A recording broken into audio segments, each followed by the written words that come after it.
I always knew my dad favored Ethan. It wasn't always obvious, not in the beginning anyway. It started small, slightly better birthday gifts, a bit more patience when Ethan messed up, an extra slice of cake at dinner. But as the years passed, the favoritism became undeniable, like a stain that kept spreading until it covered everything. Ethan was my stepmother's son from her first marriage. My dad married Linda when I was 10, and Ethan was 11. At first, I didn't mind having a stepbrother. I was excited, actually, an only child suddenly gaining a sibling overnight. But while I saw him as an equal, my dad saw him as something else entirely, his son. I wasn't blind. I noticed how my dad spoke about Ethan to others, his smart, promising boy who would go places. He'd introduce me as his daughter, sure, but never with the same level of enthusiasm. I was independent, he'd say, capable, resourceful, as if those traits meant I didn't need attention or support. By the time I reached my 20s, I had learned to stop expecting anything from him. If he wanted to waste money on Ethan's whims, that was his choice. I had my own life, my own job, and my own future to focus on. But then came the wedding. Ryan and I had been together for 4 years when he proposed. He wasn't just my fiancé, he was my best friend, my rock. We had built our relationship on mutual respect and understanding, and when he asked me to marry him, I said yes without hesitation. We weren't planning an extravagant wedding, but we wanted something beautiful, something meaningful. When my dad heard the news, he was surprisingly enthusiastic. "Of course, I'll help out," he had said over dinner one night. "I set aside a fund for your wedding years ago." That took me by surprise. "A fund?" I repeated. "Yeah," he said, shrugging like it was no big deal. "I've been putting money away for a while now. Figured one day you'd need it." My heart warmed at the thought. Maybe, just maybe, my dad did care after all. Maybe I had been too harsh, too quick to assume the worst. A few weeks later, my dad even took me out for coffee to discuss the details. He asked about the venue, the guest list, what kind of flowers I liked. It was the first time in years that I felt like his daughter, not just an afterthought, but someone he actually wanted to help. I should have known better. Wedding planning was moving along smoothly. Ryan and I had found a venue we loved, a gorgeous estate with a sprawling garden perfect for the ceremony. The deposit was due soon, so I called my dad to ask about the money. That's when everything started falling apart. The first time I asked, he sounded distracted. "Oh, right," he said. "Yeah, let's talk about that later." Later never came. I asked again a few days later, and he dodged me with vague answers. When I pressed him, he got irritated. "Why are you rushing?" he snapped. "There's plenty of time before the wedding." "Dad, the deposit is due in 2 weeks," I reminded him, keeping my voice calm. Right, he muttered. "I'll handle it." Except he didn't. A week passed, then another. Ryan and I had to use our own savings to cover the deposit, and I was getting frustrated. Finally, I called him again, refusing to be brushed off any longer. "Dad, what's going on?" I demanded. "You promised me that money." There was a pause. Then, with a casualness that made my blood run cold, he said, "Oh, yeah, about that." Something in his tone sent a chill down my spine. "What about it?" I asked slowly. "Well, I canceled the check." I gripped the phone tighter. "You what?" "I had to use the money for something else," he said, as if it were the most normal thing in the world. My heartbeat thundered in my ears. "For what?" He hesitated for a moment before finally saying, "Ethan needed a new car." I nearly dropped my phone. "You?" I choked on the words, unable to believe what I was hearing. "You took the money meant for my wedding and spent it on Ethan's car?" "Now, don't make it sound so dramatic," he scoffed. "It was a necessary expense. He just graduated. He needs something reliable." "He's 29, Dad!" I shouted. "He's not a kid anymore." "Well, neither are you," he shot back. "And you'll be fine, Sarah. You've got a good job. You'll make more money. Weddings are just one day. This car is going to help Ethan build his future." I stared at the wall, my mind racing, my breath coming in short, furious bursts. He didn't even sound sorry. I could have screamed. I could have cried. Instead, something inside me hardened. Fine. If he wanted to prioritize Ethan over me, so be it. But he was about to learn that actions have consequences, and I was going to make sure he felt every single one of them. I sat in stunned silence, my father's words still ringing in my ears. "You'll be fine, Sarah. You'll make more money. Weddings are just one day. This car is going to help Ethan build his future." It took me a full minute to process what he had just admitted. He had stolen my wedding fund. The money he had been promising me for years, the money he chose to tell me about when I got engaged, the money I had been counting on. And he had spent it on Ethan. For a car. Not a medical emergency, not a financial crisis, no, a sports car for his grown-ass stepson. I could feel my heartbeat in my throat, my nails digging into my palm as I clenched my fist. The rage inside me simmered just below boiling. "Dad," I said, my voice eerily calm, "you do realize what you've done, right?" "I didn't do anything, Sarah," he sighed, as if I were the unreasonable one. "I had to make a decision. Ethan needed the help more. You're going to be fine." My jaw clenched. "No, Dad. I'm the one getting married. I'm your daughter. You promised me that money. You set it aside for me." "Money comes and goes," he said, his voice taking on that dismissive tone I had heard all my life. "You and Ryan both have good jobs. You'll manage. And besides, you know how expensive weddings are. Even if I gave you the money, it wouldn't have covered everything. So really, you're overreacting." Overreacting.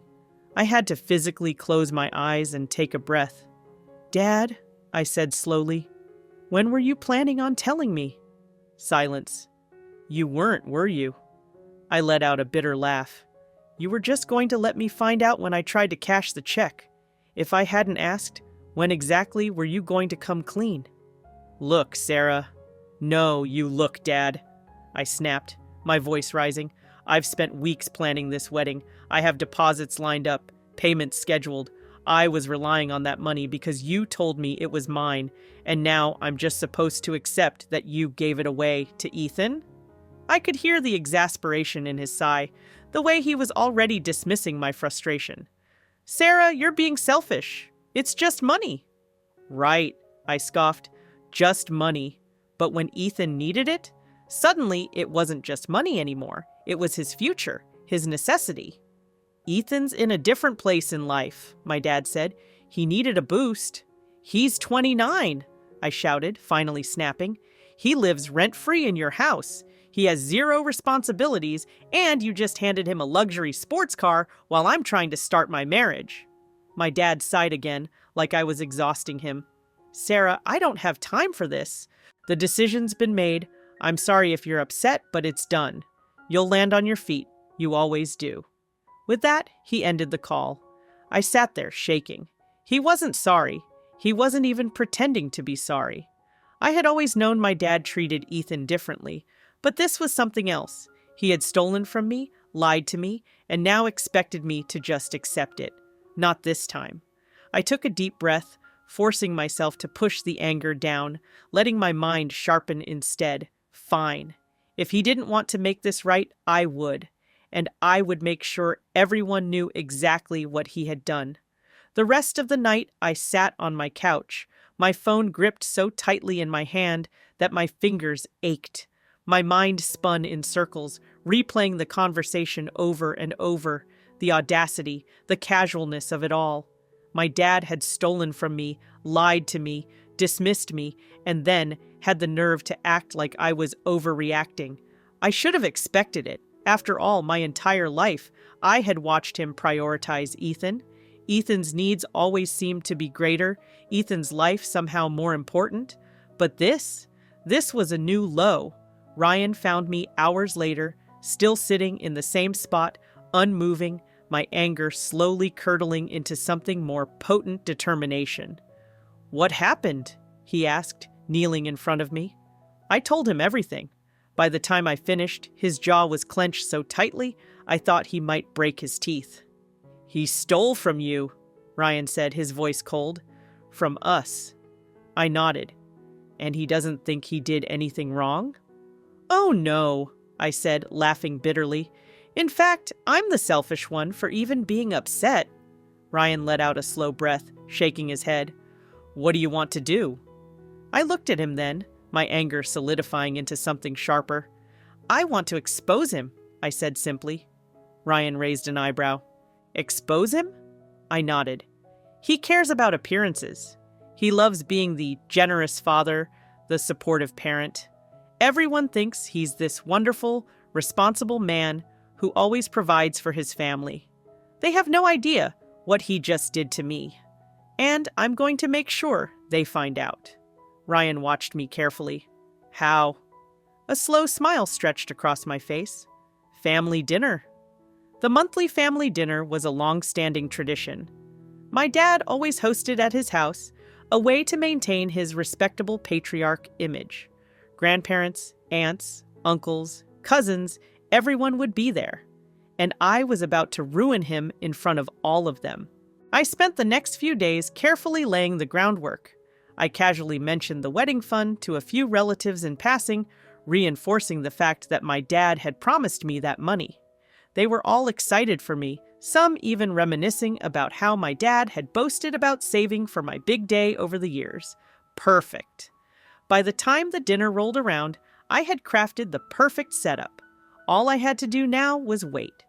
When Ryan and I arrived, the house was buzzing with conversation. My dad greeted us with his usual smile, acting like nothing had happened. Ethan was there too, leaning against the counter, smug as ever. And there, parked in the driveway, was the car. Bright, shiny, expensive. My stomach churned with rage, but I swallowed it down. I wasn't here to yell. I was here to ruin. Dinner started smoothly, everyone chatting and laughing. My dad sat at the head of the table, playing the perfect host. Then, when the moment was just right, I leaned forward, my voice sweet. So, Dad, I said, I wanted to thank you again for setting aside that wedding fund for me all these years. Conversation around the table died down. People turned to look at us, smiling, nodding. Oh, yes, Aunt Marie said, dabbing her lips with a napkin. I remember you talking about that. So wonderful of you, really. My dad stiffened, just slightly. I kept my expression innocent. I mean, it's not every day a father sets aside money specifically for his daughter's wedding. It's so thoughtful. He forced a smile. Well, you know, always trying to help. Linda, my stepmother, shifted in her seat, sensing the tension. Ethan, oblivious, kept eating. I tilted my head, my voice still syrupy sweet. By the way, Dad, when do you think I'll be getting that money? You know, since the deposits are due? Silence. I watched as my dad swallowed thickly, his eyes flickering around the table. My grandparents were watching closely now. Well, he started, you know, Sarah, these things are complicated. I was actually going to talk to you about that. I widened my eyes in mock concern. Oh? Is something wrong? He shifted uncomfortably. It's just, the fund wasn't exactly available anymore. I gasped, playing my part perfectly.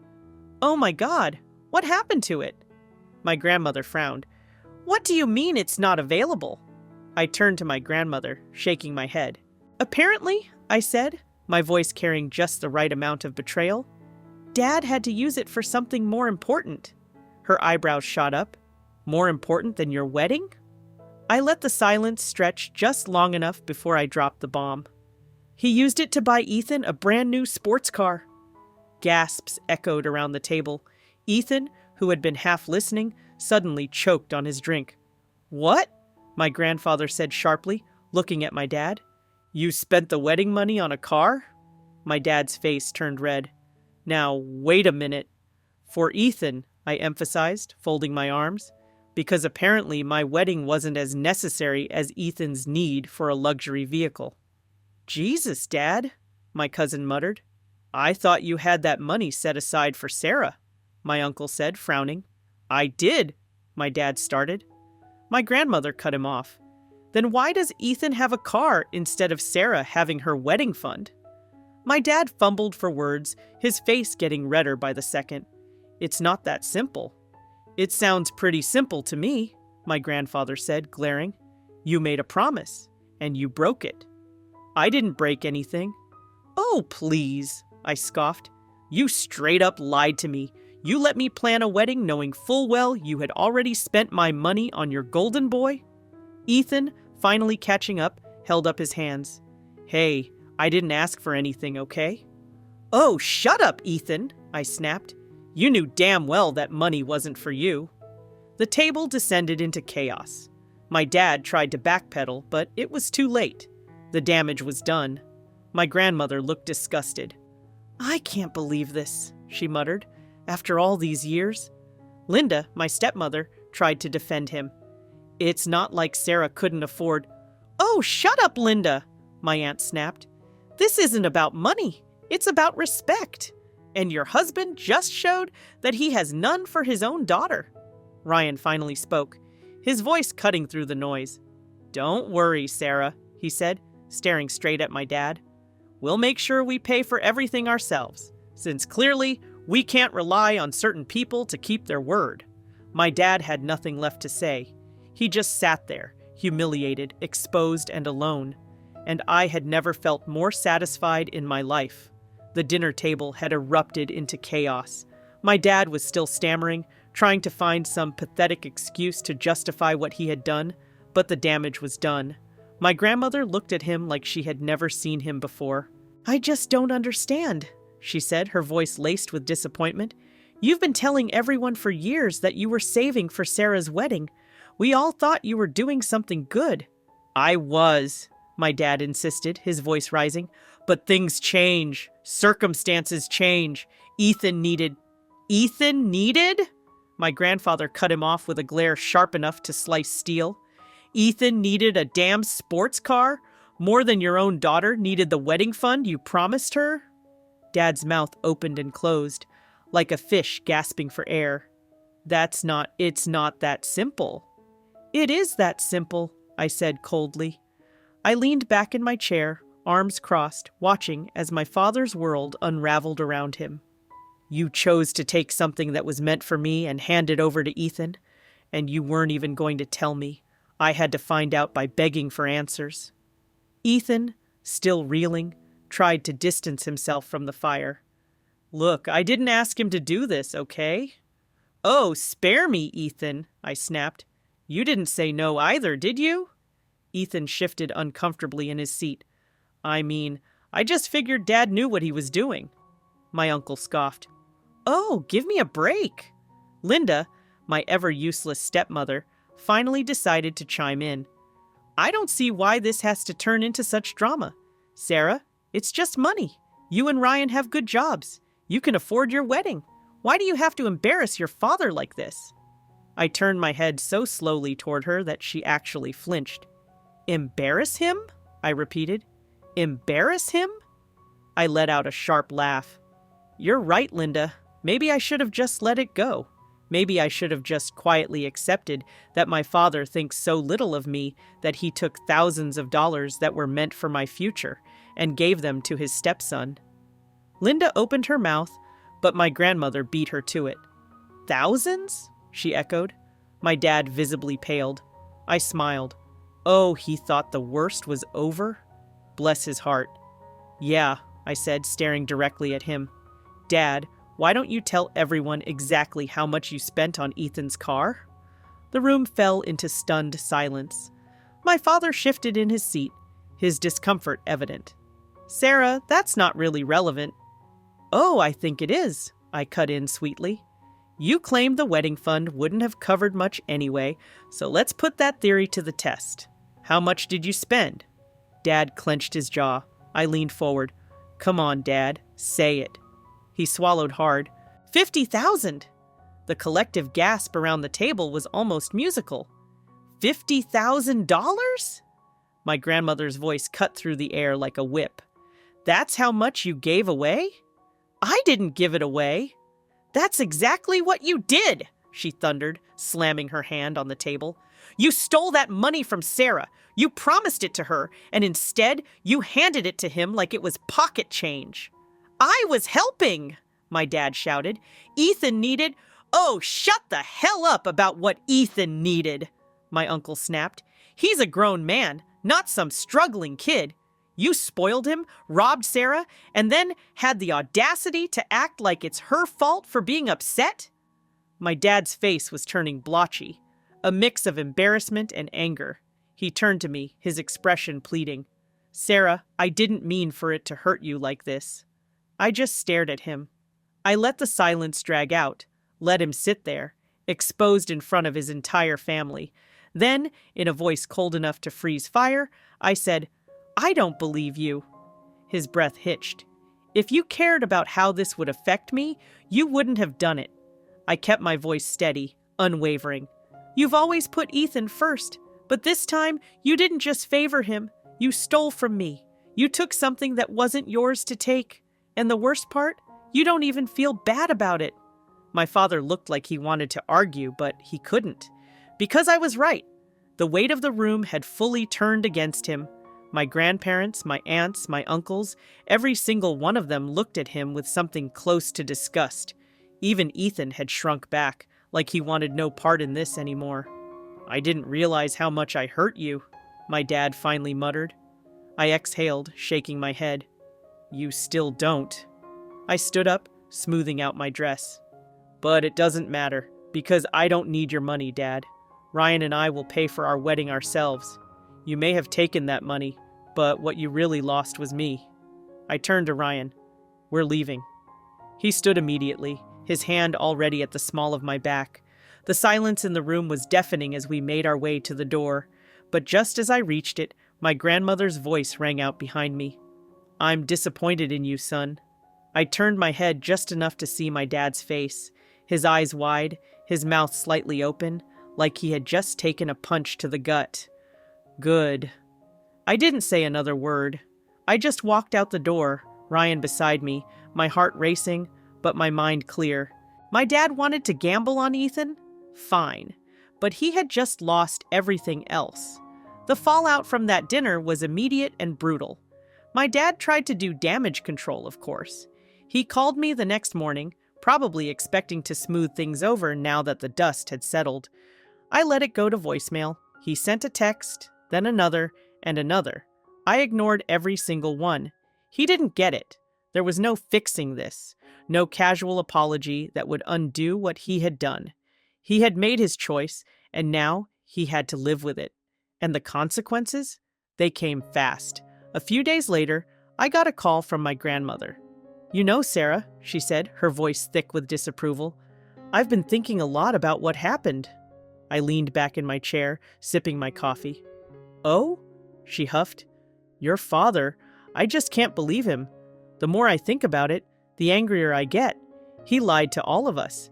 He had us all believing he was this wonderful, supportive father, and then he just steals from you? For Ethan? I let out a humorless laugh. Yeah, well, it wasn't exactly out of character. She was quiet for a moment. We had a family meeting yesterday. That caught my attention. A family meeting? Yes, she said stiffly, without your father. I sat up straighter. And? She sighed. We decided we're done covering for him. He spent years making excuses, treating Ethan like he's some helpless child while expecting you to fend for yourself. And we all let it happen. We thought, well, Sarah's strong, she'll be fine. But that's not fair to you, so we're cutting him off. No more excuses, no more pretending. I blinked. Wait, cutting him off? Financially? No, she admitted. But emotionally? Yes. He's lost our trust. He won't be invited to family events unless he makes this right. And I mean really makes this right, not just some half-assed apology. I was stunned. I had expected disappointment from them, sure. Maybe a few harsh words, but an actual intervention? It was more than I had hoped for. And Sarah, she continued, her voice softening, if you and Ryan need anything for the wedding, we'll be there. No expectations, no strings attached. You deserve that. I swallowed past the lump in my throat. Thanks, Grandma, I whispered. As for Ethan, he wasn't as lucky. Without my dad shielding him from the consequences, reality came crashing down. He had already been living rent-free, but my dad had also been covering a lot of his other expenses. Gas, insurance, even his phone bill. And when my dad's financial support started drying up, because he was too busy trying to clean up the mess he'd made with the rest of the family, Ethan had to start paying for things himself, including the car. From what I heard, he tried selling it, but since it was a luxury car, the maintenance and insurance were ridiculously expensive. No one wanted to take it off his hands for what he was asking. So, for the first time in his life, Ethan had to struggle. And I didn't feel bad. Not one damn bit. A month later, my dad finally showed up at my apartment. Ryan answered the door, his face blank as he leaned against the frame. "What do you want?" My dad let out a heavy sigh. "I need to talk to Sarah." Ryan turned his head toward me. "You up for this?" I stared at my dad, taking in the exhaustion in his face, the regret. Then I nodded. 5 minutes. Ryan stepped aside, and my dad walked in, looking around like he half expected me to throw something at him. I sat down on the couch, arms crossed. "Say what you need to say." He rubbed a hand over his face. "I messed up." I arched a brow. "Oh? Just figuring that out?" His mouth pressed into a tight line. "I know I hurt you." I said nothing. He sighed again. "I should have handled things differently. I should have been better. You should have treated me like your daughter," I interrupted coldly. He flinched. "I wasn't asking for a handout," I continued, my voice steady. "I wasn't demanding anything unreasonable. You promised me something, and then you took it, gave it to Ethan, and expected me to just accept it." He looked down. "I don't know why I did it." I tilted my head. "Yeah, you do. You've always favored him. You've always made excuses for him. And you know what? That's fine. That's your choice. But I don't have to be part of it anymore." He looked up sharply. "Sarah, come on." "No," I said firmly. "I'm done trying to be the daughter you occasionally remember. I have people in my life who actually love me, who actually support me. So I'm done chasing after a father who never thought I was enough." He swallowed hard. "I don't want to lose you." I gave him a small, sad smile. "You already did." His shoulders slumped. He looked like he wanted to argue, to promise he'd do better, but he must have seen the resolve in my face. He had run out of chances, and we both knew it. So, without another word, he turned and walked out the door. Ryan sat down beside me, wrapping an arm around my shoulders. "You okay?" I let out a slow breath. "Yeah." And for the first time in a long time, I actually meant it.